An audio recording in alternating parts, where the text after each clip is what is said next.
sur les deux versions de la langue officielle. À l'heure où cette réflexion est en place, Monseigneur Albert Ndomo arrive pour rendre visite à son homologue évêque de Buea. Question: comment gères-tu tes séminaristes ou tes prêtres dans leur études à l'étranger? Réponse de Ndomo: à l'université de Lyon en France. Il se retourne et dit: Ntoumi, tu iras à Lyon. C'est donc comme ça que Ntoumi part à Lyon. Et Ntoumi raconte que c'est donc comme ça qu'il est attaché à Ndomo, parce que Ndomo a donné une réponse à une préoccupation qui était la sienne. Et à partir de ce moment, il le suit. Alors, Christian Cardinal Ntoumi est né le 15 octobre 1930.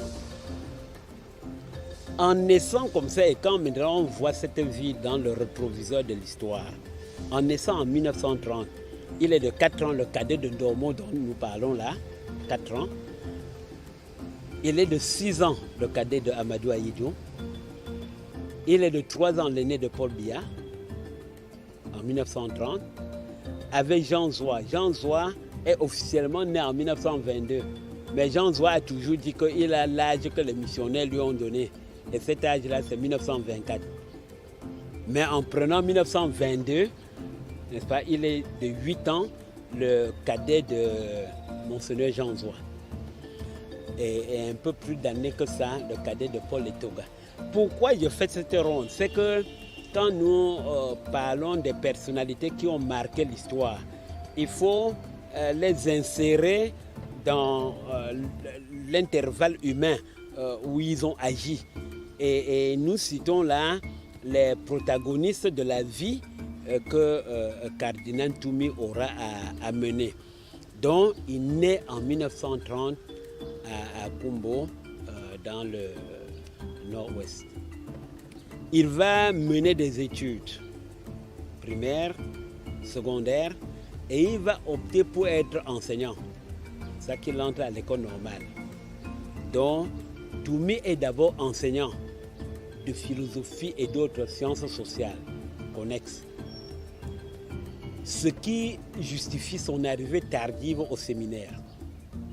Et ce qui justifie plus tard son ordination tardive. Quand nous disons tardive ici, c'est pas qu'il y a tout un programme. On dit ça par rapport aux âges des autres séminaristes et des autres prêtres. Donc, il est ordonné prêtre à l'âge de 36 ans. Donc, ça fait déjà un peu vieux. Parce que Monseigneur Ndomo est évêque à 38 ans, par exemple. Vous voyez, les gens voient même Fouchette. Donc, il est ordonné prêtre à 36 ans. Et 30 ans après, il est évêque en 1973. En 1973, ils sont parmi les premiers évêques du lendemain du référendum sur la fédération. Si je le dis, c'est pour que nous comprenions plus tard son combat et son acharnement même à dire que c'est la fédération qui est la solution. C'est qu'il est acteur de l'histoire à l'heure où ces mutations-là ont cours. Il est acteur de l'histoire de par sa double formation au Nigeria et au Cameroun et à Lyon. C'est-à-dire qu'il connaît un peu la mentalité française dans la gestion de ces problèmes-là. Il a vécu au Nigeria, d'où sort la séparation, avec le retour, et il a vécu un certain nombre de choses au sein de l'Église et même comme personnalité civile. Et c'est tout cela qu'on a dans le Ntoumi qui, dans les années de Brest, prend un certain nombre de positions dont nous allons parler. Donc en 1966, il est prêtre. 66. 66 correspond aussi à l'année où Ahidjo crée le parti unique. 1er septembre.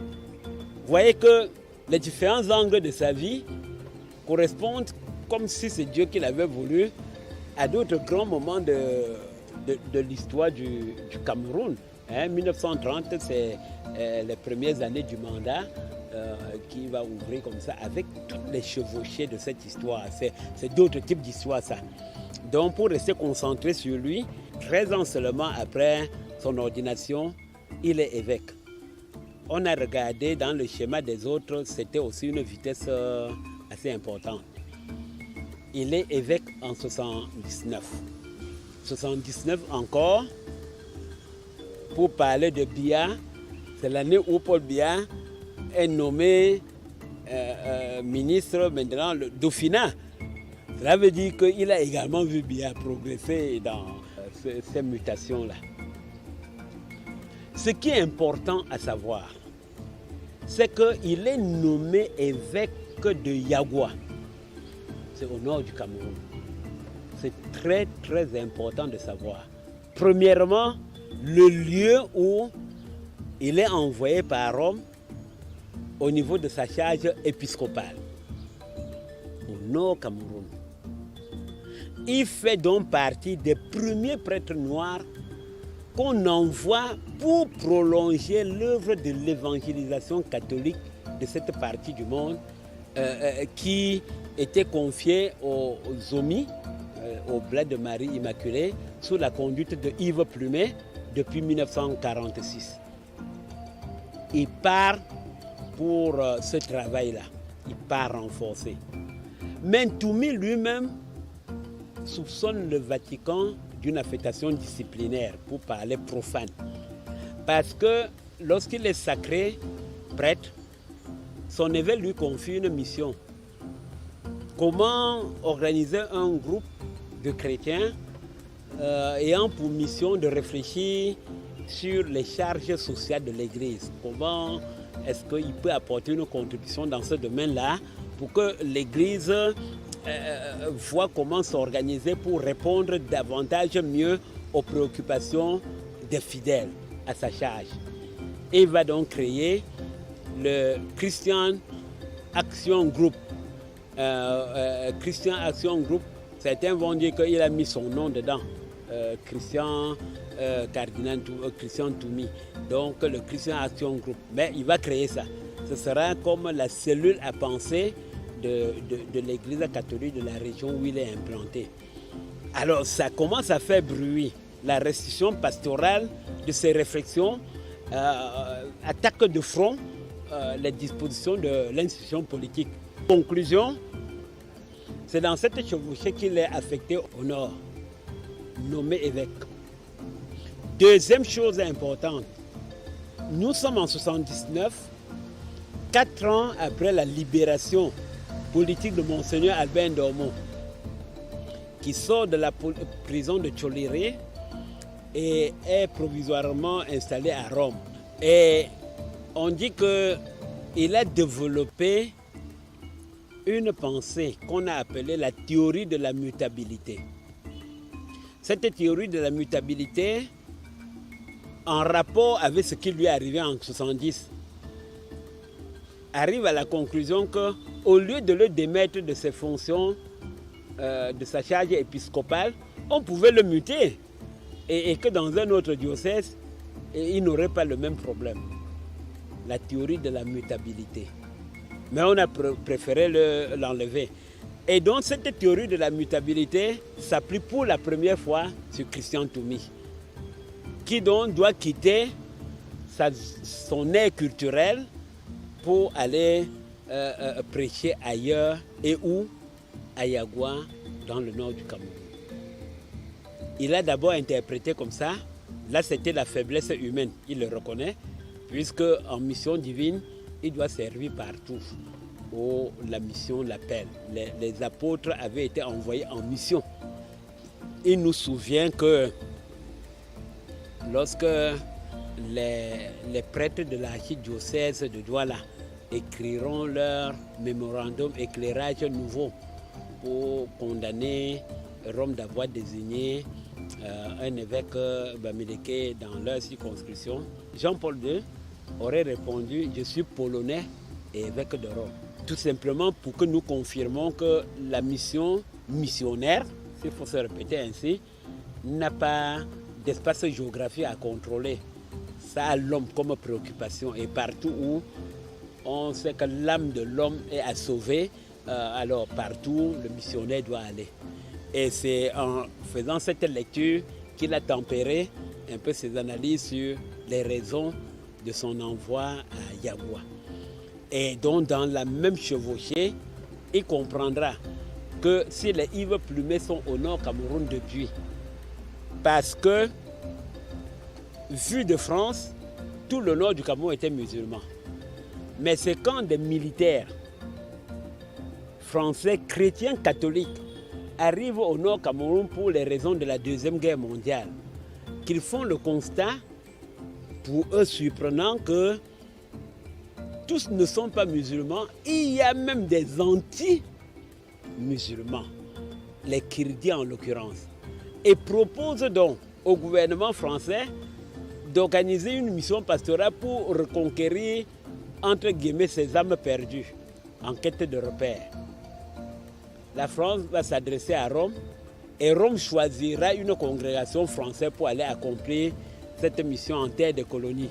C'est donc comme ça que les Yves Plumet arrivent au nord Cameroun, ce qui est la synthèse de son ouvrage Mission Tchad Cameroun.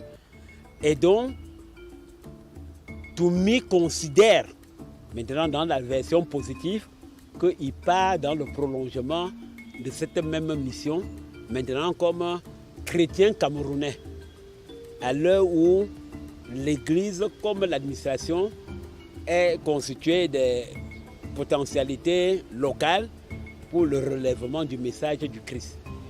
C'est cette version qui essaie de l'adoucir et il prend maintenant sa mission à Yagua à bras le corps.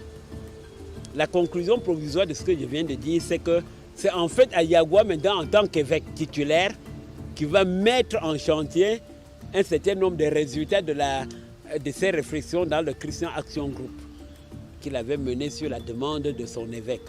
Maintenant, il est évêque et il applique ça également pour dire à son évêque que ce qu'il lui a proposé, c'est un bon produit aussi pour lui-même. Voilà que maintenant qu'il a l'opportunité, il utilise la somme de ce savoir pour transformer le peuple de Dieu qui est dans son environnement. Ça va donc heurter la sensibilité d'Amadou Ahidjo. Ça va le mettre en conflit avec l'autorité traditionnelle locale. On sent déjà que certains enfants quittent l'école coranique. Vous savez que les trois instruments de l'implantation de l'Église, quelque part, c'était l'éducation, la santé et les œuvres caritatives.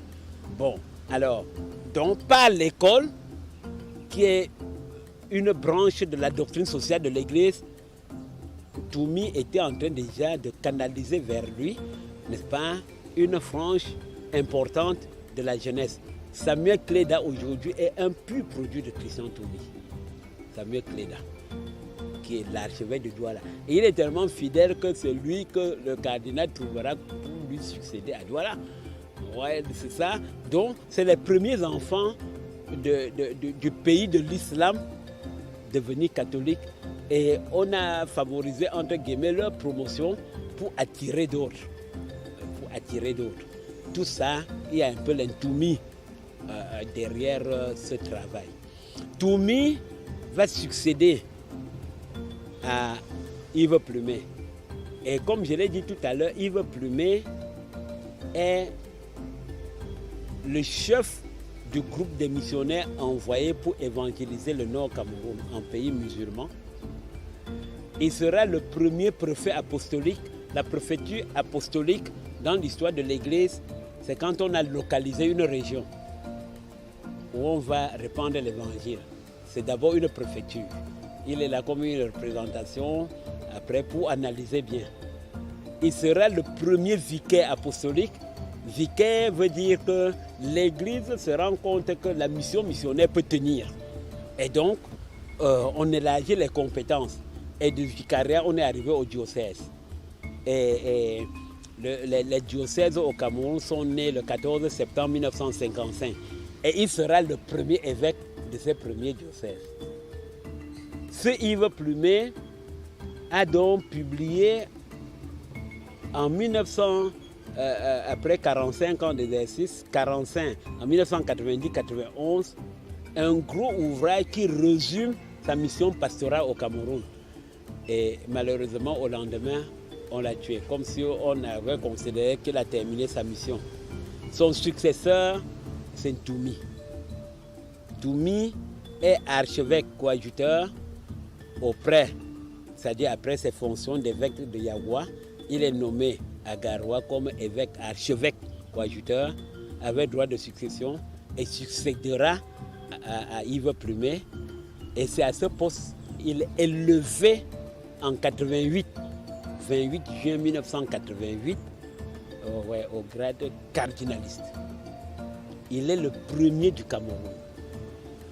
C'est très important de le dire parce que des analyses un peu plus pointues, on dit qu'on a constaté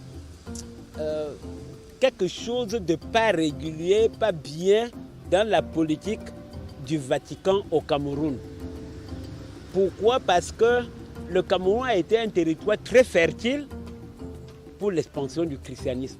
Nous avons les données dans un certain nombre de nos recherches menées, et même pas des missionnaires eux-mêmes. Le Cameroun a offert beaucoup. Et c'est même parce que le Cameroun a beaucoup offert à l'Église catholique que le premier évêque noir de l'espace francophone d'Afrique noire est un Camerounais, Paul Etoga. Paul Etoga, c'est 30 novembre 1955. Le deuxième est également un Camerounais, Thomas Mongo, 3 mois d'intervalle. Nous sommes le 26 février 1956. Donc, à l'intervalle de 3 mois, l'une des parties du cœur du Vatican battait dans une Afrique noire française en pleine mutation. Parce que 1955, c'est également l'année où éclate la grande crise ayant au cœur du conflit l'UPC contre les institutions missionnaires catholiques.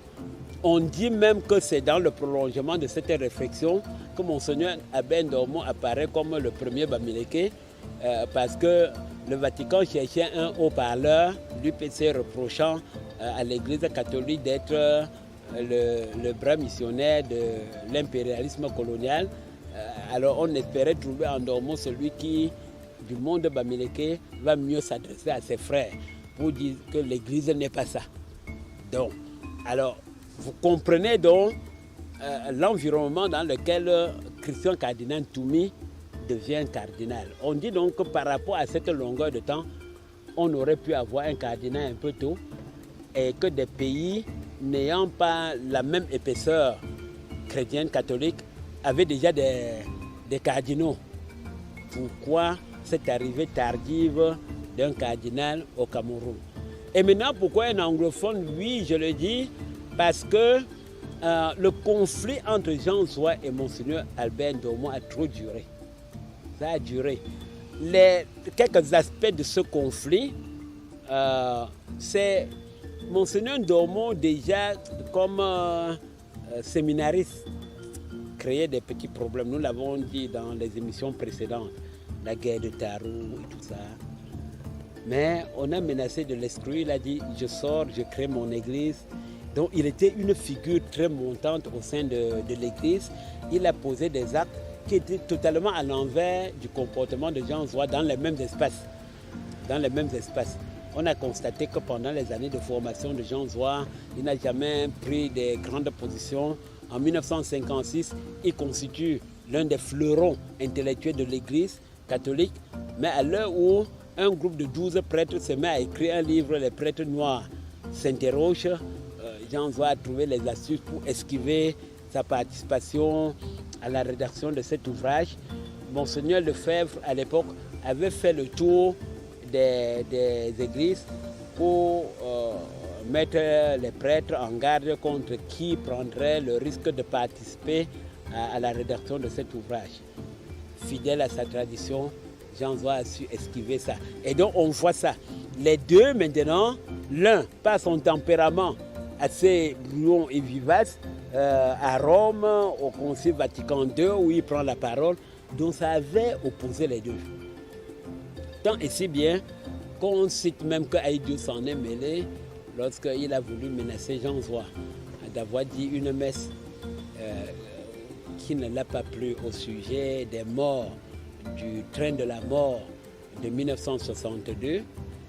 il a fait des montages et on voyait Jean Zoua embrasser les femmes en pleine rue et il aurait appelé Jean Zoua pour dire c'est toi qui cherches à être cardinal avec des images comme ça et que c'est ça qui a contribué à affaiblir Jean Zoua. Bon, affaiblir Jean Zoua et certaines victimes sont les Ndormo, c'est-à-dire que maintenant pour montrer qu'il est pro-régime, il faut créer des casses aux alentours. Et donc dans l'affaire Ndormo, il est le premier à avoir déposé le dossier Ndormo au Vatican avant Simon Pierre Tchoungui, Premier ministre, qui sera officiellement envoyé par Ahidjo pour les mêmes raisons.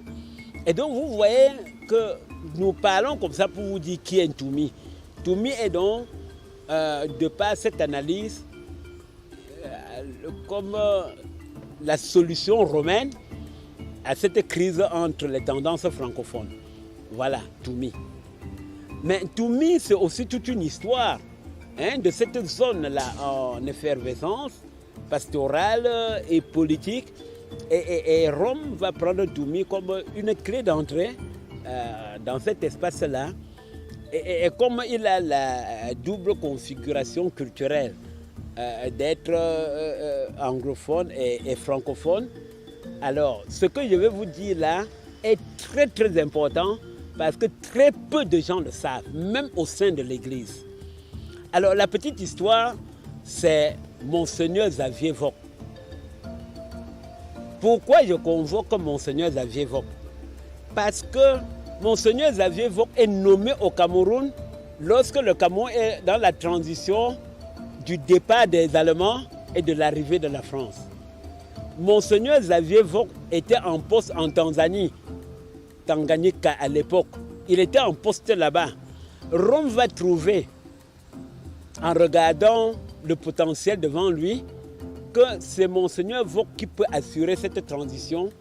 Il était français de par le lieu de sa naissance, il est alsacien, mais il était allemand de par sa culture depuis que l'Allemagne a conquis l'Alsace-Lorraine. Et Rome avait besoin d'un homme comme ça qui sait gérer la continuité pastorale des Allemands en s'en débarrassant un peu pour mieux intégrer l'espace français. Et donc, sans trop forcer l'analyse, Cardinal Christian Ntoumi apparaît devant nous comme un autre personnage de l'envergure de Vock à ce qu'on l'utilise comme ça. Il peut, s'il se retrouve chez les anglophones, parler avec eux. Et s'il se retrouve chez les francophones, parler avec eux. Et on comprend plus tard, ceux qui ont cette lecture du personnage, pourquoi il développe les compétences sur les deux côtés dans la crise francophone. Et menace d'être incompris, comme on le dit, parce que de ce côté-ci, il doit dire comme ça, de l'autre côté, les gens doivent être même d'un certain niveau très élevé pour le comprendre. Et quand il ajoute à ça maintenant ses connaissances philosophiques, de tout ça, ce n'est pas facile de faire une pénétration dans des couches aussi opposées que ça. Donc, de rapprocher les tendances. Voilà ce que nous disons de Ntoumi, et qui apparaît donc comme le cardinal d'une solution romaine dans les querelles et les conflits locaux au sein de l'Église catholique au Cameroun. Et Ntoumi est donc élevé à ce haut rang. En fait, dans la hiérarchie de l'Église, l'évêque est le plafond. L'évêque. Les autres sont maintenant des titres de coordination et autres. L'archevêque coordonne l'ensemble des activités d'une province ecclésiastique constituée des évêchés, des diocèses suffragants, comme on le dit. Le cardinal est électeur et éligible du pape et est son principal conseiller dans l'espace placé sous son autorité. Et donc, par rapport à ça, Ntoumi apparaissait donc être le porte-parole de l'Église catholique auprès du Vatican. Voilà, il va le faire et nous n'avons pas à juger le Vatican. Il semble que ça a fait la confiance puisque même dans la retraite, on n'a pas daigné le remplacer jusqu'à la mort. Donc l'une des préoccupations de l'Église du Cameroun aujourd'hui, c'est qu'on est en train d'attendre peut-être le prochain cardinal. Sera-t-il toujours anglophone? Il y a de fortes chances que ce soit ça.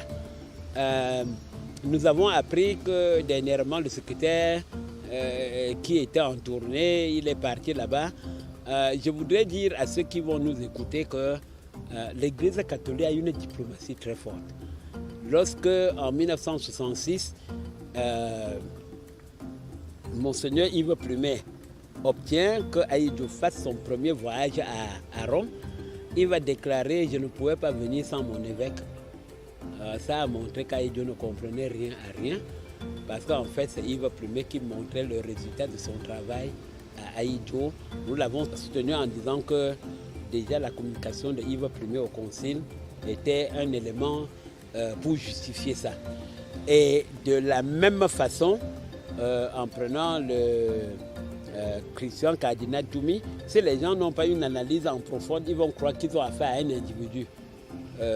Alors qu'il apparaît à certains égards et vu de Rome comme un chargé de mission, avec une mission pastorale. Alors l'autre jour, sous le prétexte de la paix au Nozo, le secrétaire est venu. Mais on ne peut pas savoir tout ce qui est là derrière. S'il n'était pas là en consultation, dans la perspective justement d'un nouveau cardinal à trouver pour le Cameroun. Derrière le déplacement des hommes d'église, il y a des zones d'ombre, comme disent certains, qui sont créées même par la soutane qu'ils portent et que ça ne permet pas de tout voir à la fois. Voilà, donc on ne sait pas, mais on attend. Maintenant, Christian Cardinal Toumi n'est même plus là physiquement. Bon, si c'est au niveau de la prééminence de l'Église, donc il y a un vide. Il y a un vide. Et le Cameroun aurait besoin de son nouveau cardinal dans les jours qui suivent. Alors, donc sans prétendre tout dire, voilà le Toumi qui meurt.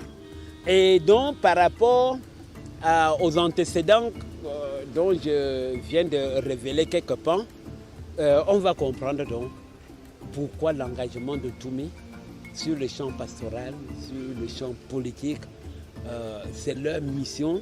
On l'a vu à Douala combattre le politique dans sa mission de recherche de paix, mais en disant, il dit, d'accord qu'ils sont bandits, mais arrêtez les juger, là, vous ne pouvez pas abattre l'homme comme s'il était un animal. Ah oui, vous ne pouvez pas abattre comme ça. Bon, il sera incompris dans le Nozo quand il dit que entre l'armée et le civil, qui a la priorité de déposer les armes sur les civils. Alors les ambassadeurs vont dire, ah bon, donc comme nous ne sommes pas armés, tu nous demandes de déposer. Ça fait des vagues. Mais il restera constant parce que une fois sous la menace du gouverneur du littoral, Kougou Edima à son époque, qui justement dans la crise sécuritaire de cette époque-là, Cardinal était déjà archevêque de Douala. Il faut lire l'important article signé Achille Bembe et Jean-François Bayard intitulé « La bataille de l'archidiocèse de Douala » pour savoir que Christian Toumi est un instrument que le Vatican a utilisé pour régler un certain nombre de problèmes de l'Église au Cameroun. Vous voyez, dans la bataille de la succession qui ouvre la lettre de 87 des prêtres de l'archidiocèse de Douala, qui est-ce qu'on envoie? Toumi. C'est Toumi qui entre dans le chaudron. Déjà de l'Église, non? Oui, avant que ça devienne le chaudron du politique, il est d'abord dans le chaudron de l'Église. Comment concilier les prêtres de l'Église primariale, comme on dit là, c'est-à-dire que c'est eux qui ont reçu l'Évangile à travers un certain nombre de repères. Comment remettre de l'ordre dans ça?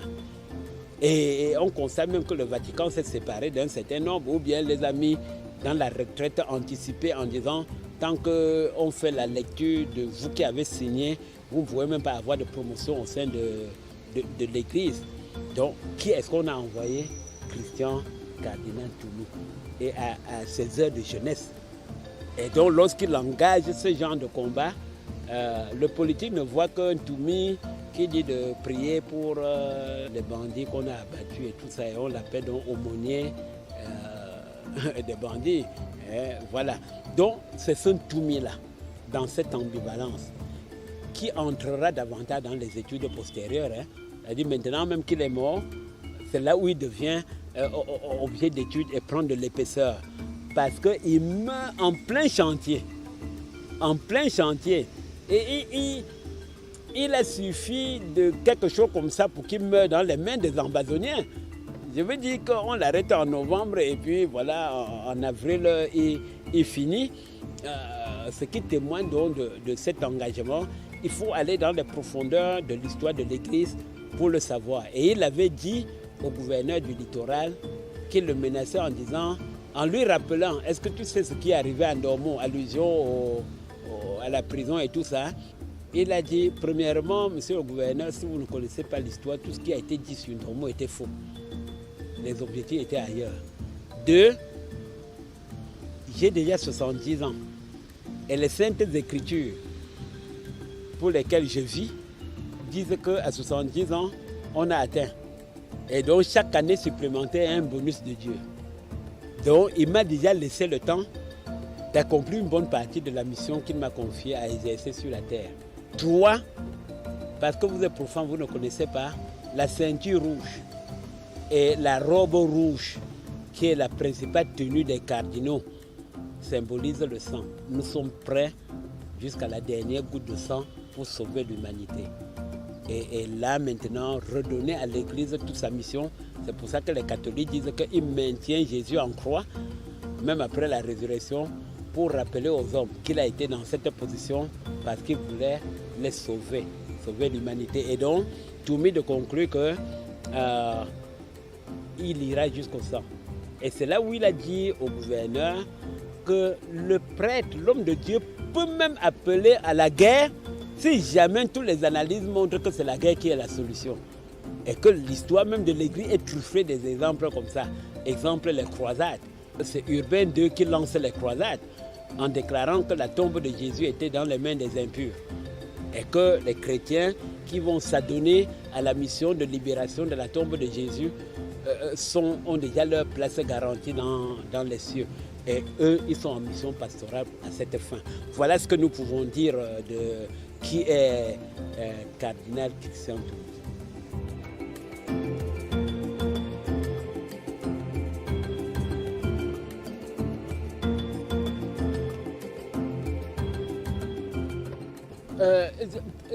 Je peux même dire que le temps du recul n'est même pas encore là pour l'histoire. On est encore dans le feu de l'actualité.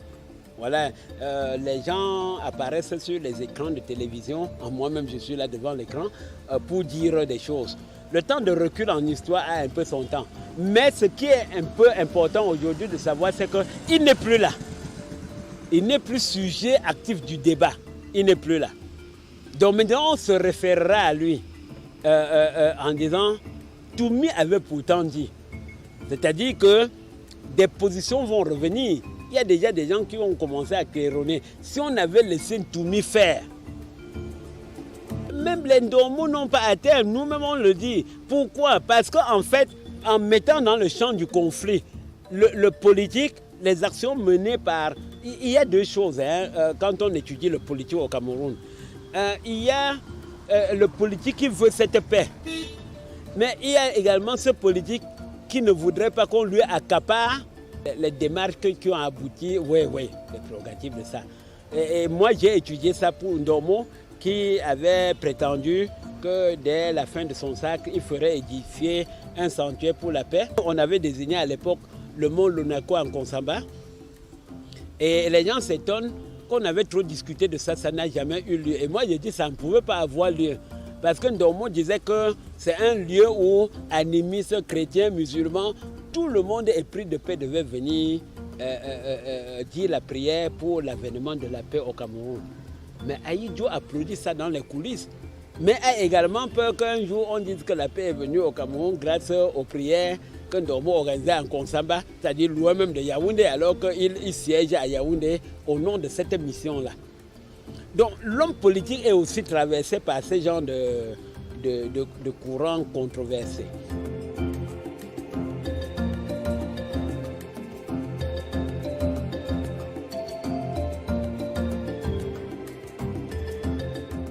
Je vais répondre dans la dimension du religieux et du politique.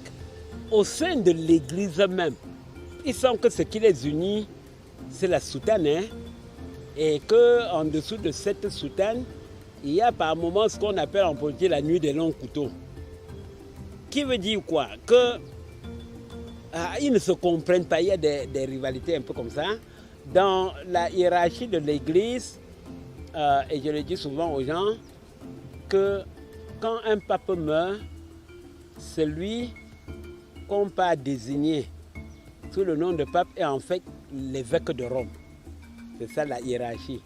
C'est l'évêque de Rome qui, par consensus, avait été désigné pour parler au nom de l'Église, parce qu'il siège à la capitale. Donc quand on dit Monseigneur Cléda, archevêque métropolitain de Douala, en fait ce n'est pas normal, sauf si les choses ont changé. Parce que le mot métropolitain était collé à l'archevêque de la capitale du pays.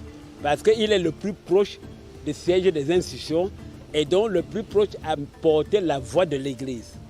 Et par rapport à ça, lorsque maintenant les autres archevêques, à l'issue des propositions de Monseigneur Dormo, c'est toujours Dormo qui a parlé d'éclatement de l'Église du Cameroun en plusieurs entités, parce que Jean Zouas se disait le président des évêques du Cameroun, et avec ça, il obtenait certaines prébendes auprès de Aïdjo. Bon, on a fait casser pour créer comme ça, mais ça a créé aussi des rivalités au sein de la classe religieuse, qui fait que parfois vous entendez des dissonances entre la voix de l'archevêque de Yaoundé, celui de Bertois et tout. Donc, même Cardinal Toumi est là-dedans. Il y a des gens, si c'était une hiérarchie, Jean Zouas ne pouvait pas le contester à haute voix. Et maintenant, le politique s'en mêle. Et on a vu Cameroun Tribune titrée Maison commune, chambre à part. Est-ce que ça devait être ça dans l'église famille de Dieu? Non, ça ne pouvait pas être comme ça.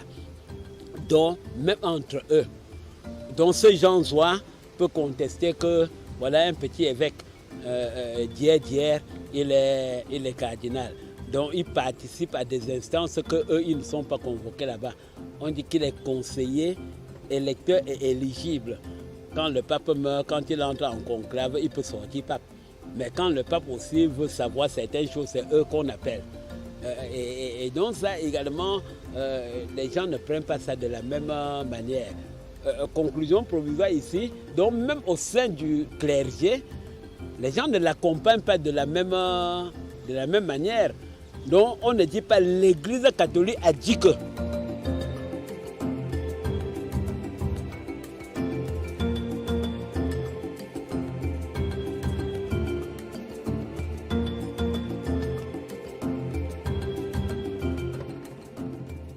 Le Vatican est un haut lieu politique. Encore une fois, je vous le dis, de par les études et les informations disponibles. Dans un livre intitulé « Des lobbies au roseau », écrit par deux journalistes français, ils ont commencé par le Paris, village de l'Afrique, où ils sortaient les grosses têtes françaises dont les Bolloré, les Bouygues et tout ça, qui contrôlent l'arrière-cour de la France, qui est constituée de l'Afrique. Ils parlent maintenant des lobbies au réseau. Et dans cet ouvrage, ils disent que le Vatican est le plus au centre des réseaux du monde. Le pape a 45 minutes de revue de presse par jour. Ce n'est pas lui qui lit. Le service de la presse lui rend compte de la presse du monde. 2. Tous les épiscopats, les conférences épiscopales du monde rendent visite au pape au moins une fois par an pour parler de la situation de leur église au pape. La curie romaine est organisée pour travailler dans ce sens-là. Dans un ouvrage de Pierre Lanares intitulé « Qui dominera le monde ?», il cite le Vatican parmi les puissances qui ont des influences à portée universelle sur le monde, le Vatican. Et le pape catholique maintenant est auréolé du fait qu'il est à la fois chef de l'État du Vatican, mais représentant de Dieu. Et il prend l'épouvantail de Dieu pour ouvrir le boulevard du politique. Et donc, qu'est-ce que le Vatican va dire dans le nozo point d'interrogation? Mais Ndomo qui est condamné en 1970 effraie Ahidjo parce que ce même Ndomo a, au nom de Rome, organisé une quête en faveur des enfants de Biafra. Pourtant, le gouvernement du Cameroun est contre Odjougou. Mais Ndomo, obéissant à la demande de Rome, Rome n'appelle pas ça la guerre de sécession. Chrétiens contre catholiques, les Ibo étant donc majoritairement les catholiques, avec Gowon au pouvoir. Mais quand on prend cette perspective d'analyse, on peut également comprendre qu'Ahidjo ne pouvait pas soutenir une sécession catholique contre son frère musulman Gowon au pouvoir. Et ce n'était pas la première fois qu'Ahidjo utilisait l'islam pour régler un certain nombre de problèmes, même déjà au temps de l'UPC. N'est-ce pas, quand Ahidjo a renforcé ses liens avec d'autres chefs d'État qui étaient musulmans, on a chassé l'UPC qui avait des sièges dans ces pays-là. Donc Rome a cette position qui fait un peu comme ça. L'une des condamnations de Ndomo, c'est que Rome l'utilise pour faire la quête, mais le même Rome n'est pas d'accord avec lui quand il parle beaucoup positivement de l'UPC, que Rome a condamné de par les discours, la lettre commune des vicaires apostoliques en 1955. Rome a considéré le RDA, l'UPC qui est descendant du RDA comme les structures de Satan. Et donc, Ndomo est Dieu pour la quête, mais Satan, lorsque il tient des discours, il avait dit à Ahidjo, je suis d'accord, je soutiens ce qu'ils demandent, je ne soutiens pas leur méthode, mais ce qu'ils demandent, je soutiens. On a des difficultés à séparer, et c'est ça Christian Toumi donc. Hein? C'est-à-dire que quand Christian Toumi déclare qu'entre l'armée et le civil, qui doit déposer les armes, les Amazoniens entendent que bon, ok, il a choisi son camp et nous demande de déposer les armes pour qu'on vienne nous tuer. Là, les deux n'ont pas la même interprétation de l'utilisation des armes. Bon, maintenant quand Toumi dit les anglophones doivent s'asseoir pour apporter réponse à leurs problèmes qui peut aider l'État de Yaoundé. Or, si dans la tête des autorités de Yaoundé, ils ne donnent pas à la communauté anglophone les caractéristiques d'une entité à prendre en considération et qu'on reste dans la logique française dont les Paul Biya sont les prolongements, alors depuis Ahidjo et depuis De Gaulle, il s'agissait de franciser autant que possible la classe anglophone pour effacer ça.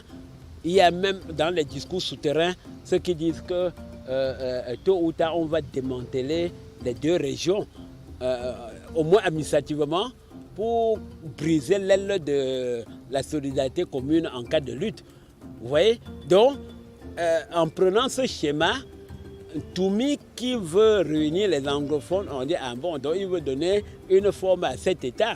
Si en les réunissant maintenant, il déclare que maintenant que nous sommes unis, voici notre président, voici, et les titres qu'on a conférés à Toumi, qu'il veut le pouvoir, donc il est en train de chercher avec qui il va constituer ce pouvoir, c'est ce qu'on avait dit à Ndomé et autres. Donc tout cela mélangé peut donc rendre Cardinal Toumi incompris. Et lorsque maintenant on arrive à un niveau d'une lutte, on peut peut-être imaginer de nuancer un peu les positions de départ. Pour voir quoi? Si nous prenons le schéma d'un match de football, je prends comme ça parce qu'on m'a aussi enseigné à étudier la vie à partir des éléments comme ça, derrière lesquels on croit qu'il n'y a rien. Pourtant, il y a des enjeux. Il y a des coachs, des grandes équipes à l'étranger là, qui peuvent diriger nos États en voyant seulement les stratégies qui placent pour coordonner les joueurs pour marquer des buts. Donc maintenant, si le schéma de Toumi avait été l'affront direct, passer par l'axe central pour marquer les buts, et que ça n'a pas donné et qu'il faut utiliser les ailes, ceux qui ne savent pas bien voir le match peuvent dire qu'il a renoncé à sa stratégie. Pourtant, il s'agit d'un repli tactique pour voir comment réorganiser le combat autrement. Bien, comme aussi en médecine, peut-être que le temps n'était plus suffisamment long pour appliquer cette nouvelle thérapeutique. Et c'est sur cette base qu'il quitte la scène mondiale. vu du point de vue de l'histoire, on peut même dire qu'il fallait qu'il quitte même comme ça. Parce que ça va redynamiser la pensée. Et les gens pourront maintenant faire un filtrage et ne pas le réduire à l'épisode de 3 minutes. En plaçant tout ça dans la densité de sa vie, on voit qu'il a passé une bonne partie de cette vie à lutter. Et si la lutte est beaucoup psychologique et non trop physique, mais il faut savoir que ça use aussi le physique. Et donc, à un moment donné, d'autres éléments peuvent transparaître et donc diminuer la tonalité de compréhension par rapport aux stratégies et aux finalités.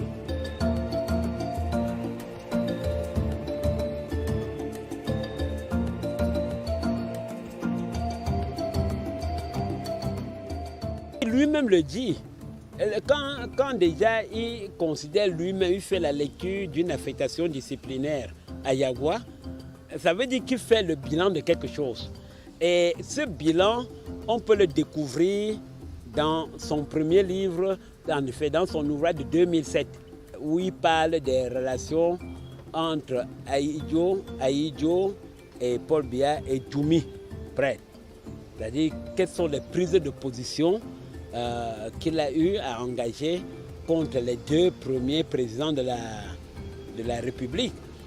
Il cite pas mal de choses.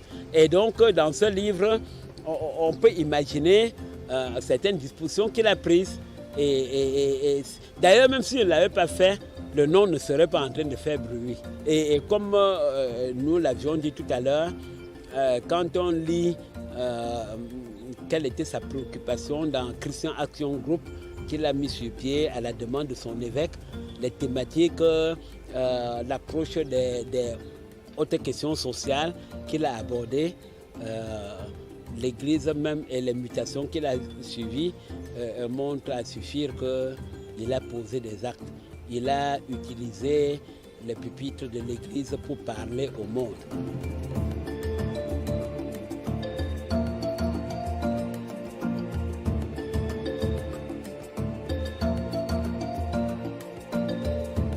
Je ris un peu parce que comme j'ai orienté mes recherches dans le domaine des biographies, on m'a posé cette question lors de ma soutenance en demandant si Ndomo était marié.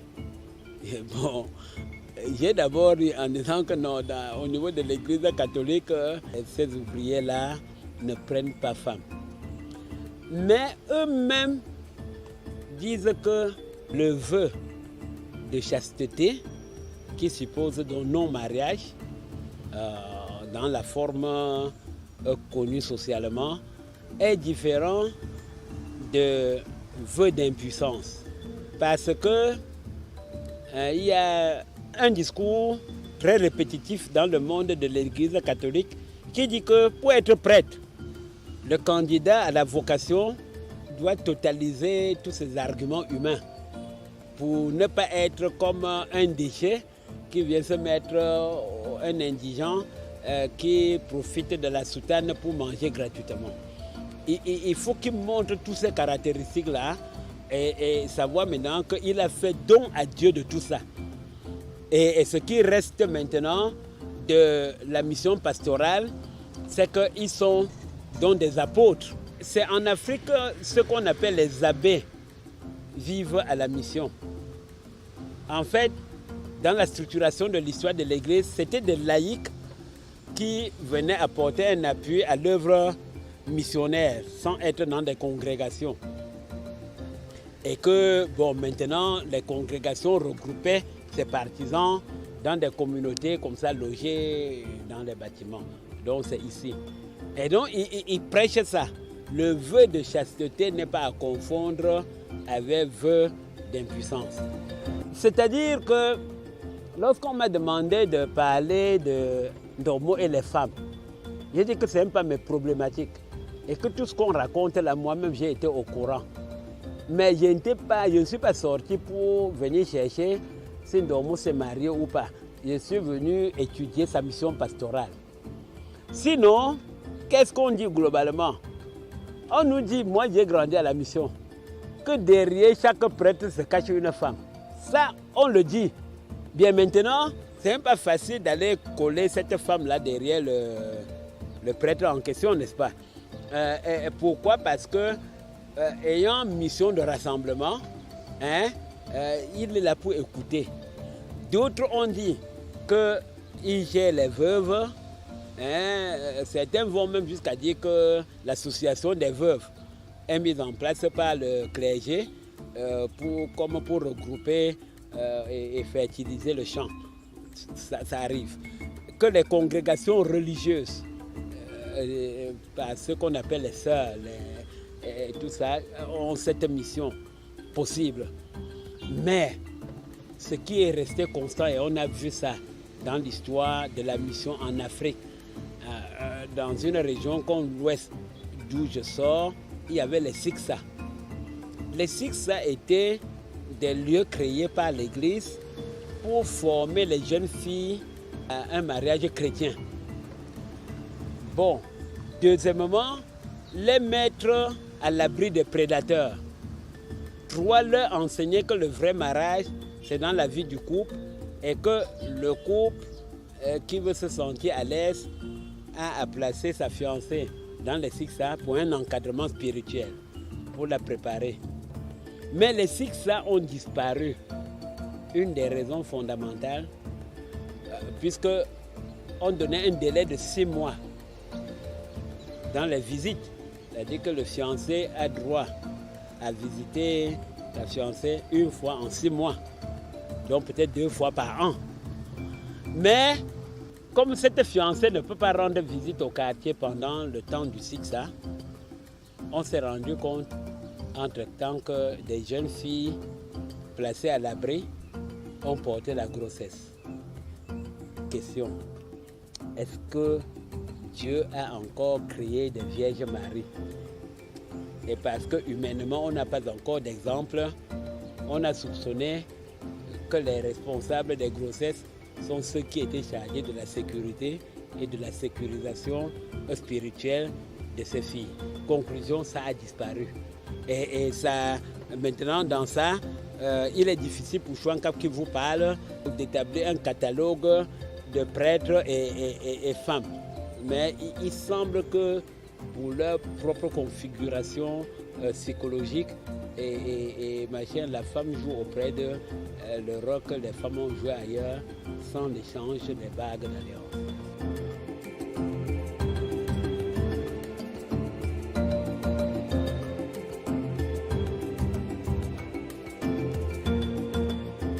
Sur le plan politique, tous les mots en politique sont applaudis d'un côté ou d'un autre. Hein? Oui, parce que quand Christian Toumi bavarde, il y a des gens à la maison qui ont l'acte en main et qui entrent dans le compte à rebours. Le gars, là, ça traîne. Hein? Ça traîne. Hein? La longueur de la vie nous perturbe un peu là. Et vous allez voir, c'est parmi eux qui applaudissent ça qu'on va trouver les gens qui vont verser la plus grande quantité de larmes. Hein? Pour montrer comment ils sont choqués de la disparition de Christian Cardinal Toumi. Déjà sur les plateaux de télévision, j'ai vu des gens qui ont condamné Toumi de son vivant commencer à manifester leur regret de sa mort en disant même que ouais, c'est même pas à ce moment qu'il devait mourir, il avait encore quelque chose à donner pour l'avènement de la paix au Cameroun. En politique, c'est très important. On dit -1, -2, moins. Et dans l'entourage du chef de l'État, vous allez peut-être dans vos recherches documentaires trouver un numéro de Jeune Afrique avec Toumi à la une. Le cardinal cherche-t-il le pouvoir? Dans ce numéro-là, vous avez une photo de Paul Biya et cardinal Toumi, probablement au palais, avec l'écriture de la légende. On ne critique que ce qu'on aime. C'est-à-dire parole du cardinal à Paul Biya. On ne critique que ce qu'on aime. Et c'est de ce que Paul Biya a été que les Toumi ont parfois élevé la voix pour dire que le pays dirigé par un séminariste ne devait pas se comporter de cette manière. Jean Zouas, aux dernières heures de sa vie, est entré en guerre contre Paul Biya, qu'il a soutenu aux premières heures. Parce que les Jean Zouas ont tourné le dos à Aïdjo en disant que ce chef d'État musulman ne comprenait rien à rien, mais que maintenant c'est un catholique qui est au pouvoir. Et si on ne prend que l'aspect de l'école, on a dit que le musulman ne comprenait pas la nécessité de l'encadrement de l'école catholique. Et c'est même pour ça qu'en 68, il a même tenté sa nationalisation. Bon, maintenant, Jean Zouas aurait donc regroupé les évêques pour aller rencontrer le chrétien catholique qui est arrivé au pouvoir et poser les problèmes de l'école. L'abbé Bernard Cuissi, qui me fait ce récit, dit qu'il était de la délégation, il n'est pas évêque, mais comme secrétaire de la conférence épiscopale. Et donc, il était parmi ceux qui lisaient le texte à haute voix destiné à Paul Biya, président de la République. Et l'article qui dit que l'État peut éventuellement accorder une subvention aux institutions missionnaires. Il demande, c'est écrit comme ça. On dit, Excellence, c'est même pour ça qu'on est venu vous voir. Il dit, non, on va changer ça. L'État doit, que ce soit une obligation, parce que l'Église est là pour aider l'État à accomplir sa mission sociale. Et ça ne saurait devenir une charge pour l'Église. Alors, comme je vous disais tout à l'heure, j'ai travaillé dans cette église. J'ai enseigné au Collège Saint-Paul.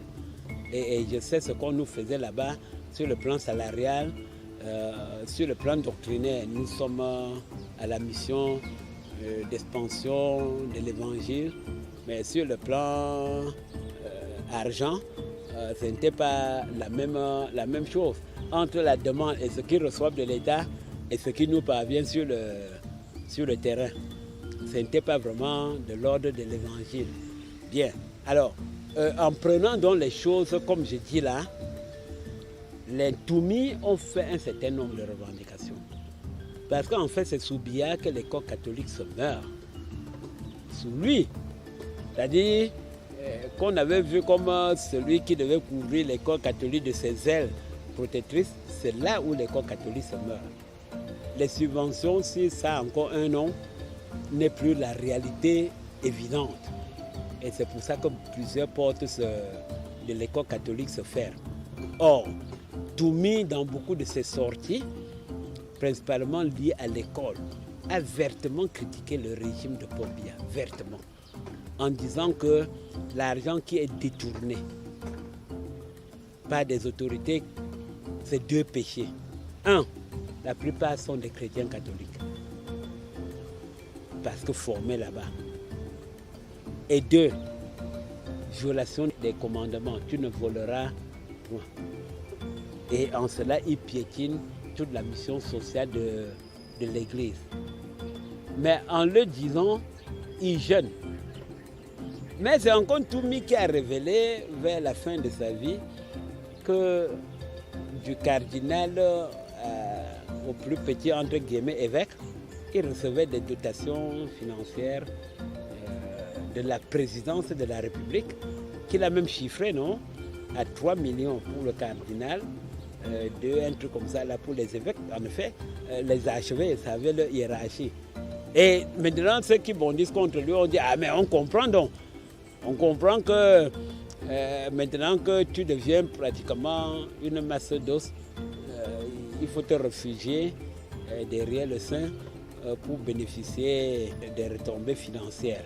Ah, tout ça, vraiment, quand nous aurons l'opportunité de parler de l'Église catholique, dans les contradictions entre ses missions évangéliques et l'action sociale, vraiment, ce ne sera pas très facile de démêler ça.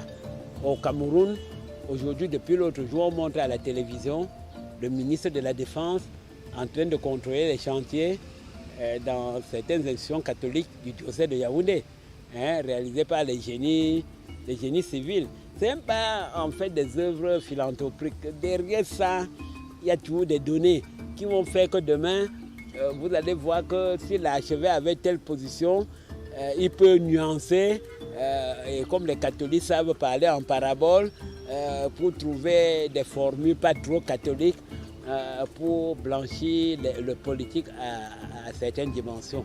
Donc aujourd'hui, dans les coulisses, beaucoup de gens applaudissent de leur côté que Ntoumi soit parti.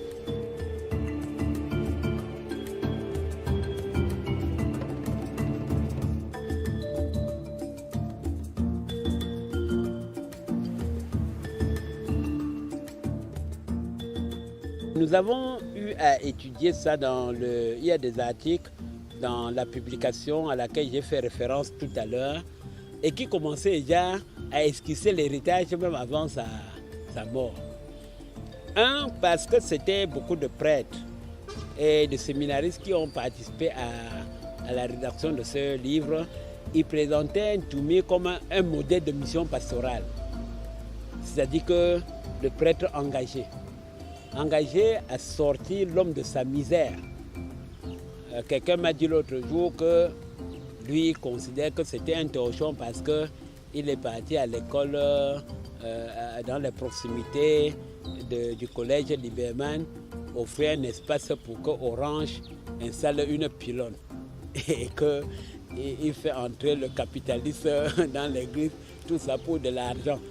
Si on étudie l'église catholique par rapport à l'argent, on a tout perdu. Hein?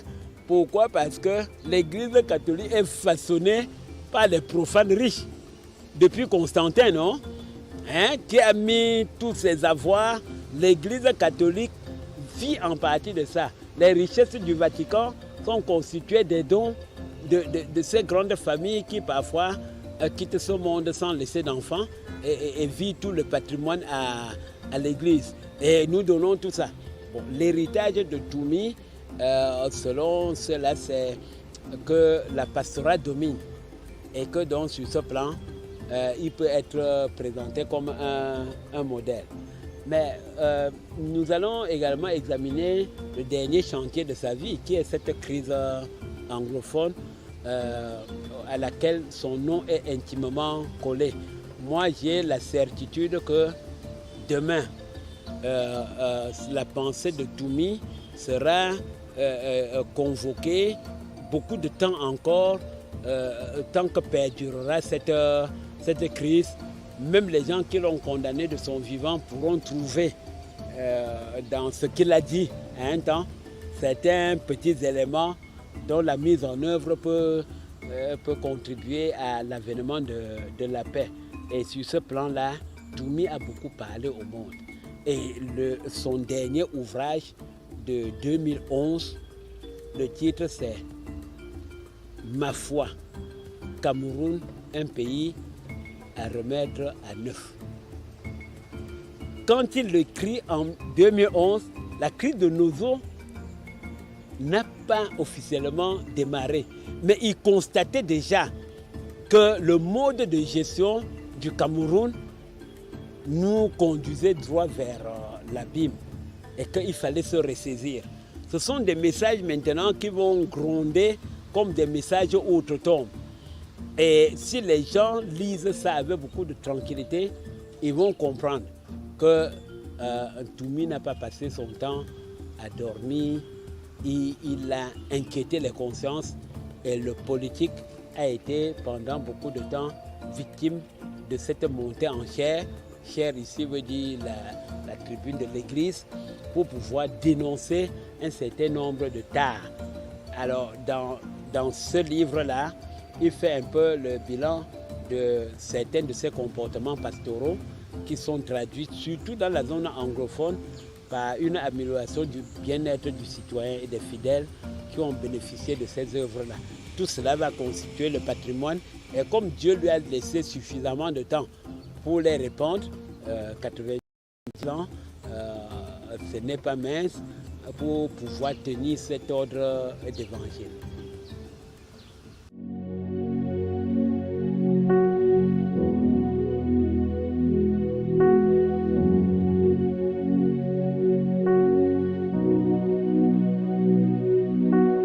Le Cameroun nouveau dont je rêve, c'est un Cameroun qui doit se convertir, se transformer en profondeur. Un pays prêt à acquérir de nouvelles façons d'agir.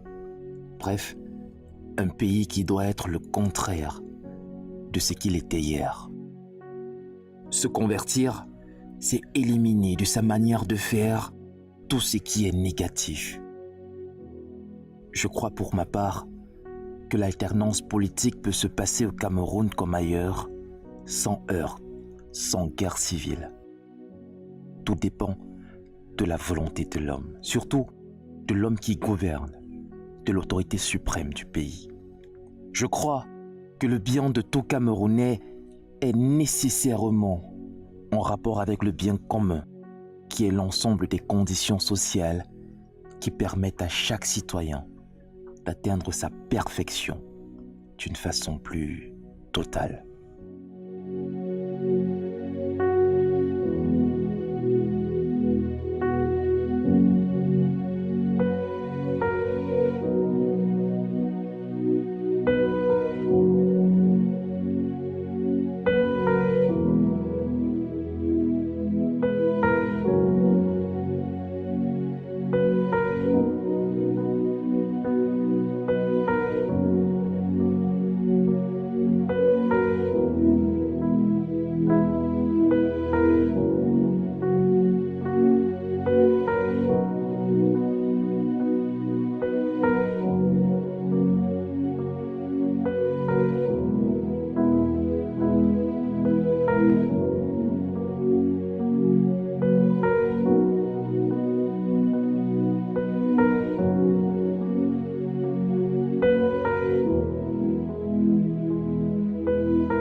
C'est le souvenir que le cardinal laissera aux Camerounais.